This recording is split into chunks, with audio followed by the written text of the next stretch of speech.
আসসালামু আলাইকুম গাইস, সবাইকে জুম্মা মুবারক। রে বাতি জানি রে কাকা আইছে রে, কাকা আইছে। বাবু বাবু, হ্যাঁ কাকা। কে বানাও রে গান ফেসবুকে ভিডিও বানাও রে গান না কাকা, টিকটকে না বানাই।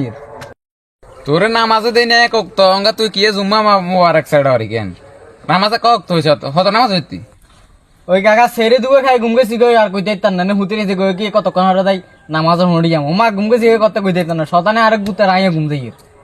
হিসে দিট আর কোয়ালি হিসে দিট তোরা বাপ দুনবার কি শুরু করে দিছ কনে কইব বাপ হয় নাই হুতো হেন কাকা কাইলে তো না হাসক্ত নামাজ উঠবে, কারণ আন্নার লগে খামু, সমস্যা নাই। কাইলে তো না হাসক্ত নামাজ উঠবো। এই 3 দিন আগে তুই সতর্ক করে দিছি, তুই কাইল্লারে জানা, তোর কাইল্লারে জানা শালার বাতি যে রোজা রমজানের দিন ভালো হয়ে যায়, ভালো হইতে হইসা লাগে না। তোরে কাইলেও দেখছি দোয়ান হিসেবে তুমি 12 এখন বাধা না বুঝতি, ভালো হয়েছে ভালো হইতে হইসা লাগবে না। এই কই দিছে লাস্ট অ্যালার্ট তোরে দিয়ে দিছি। আচ্ছা কাকা, আজ জীবন আর এখন কোনোদিন করতাম না, আর জেল্লা বলে আর মাফ করে দিন। আজ জীবন এখন কোনোদিন করতাম না। আচ্ছা কাকা তাই তাইলি হিসেবে দিয়ে দিছে, তুই এত রে হবে কি বুঝলে এত বুঝছো কি এত বুঝছে কি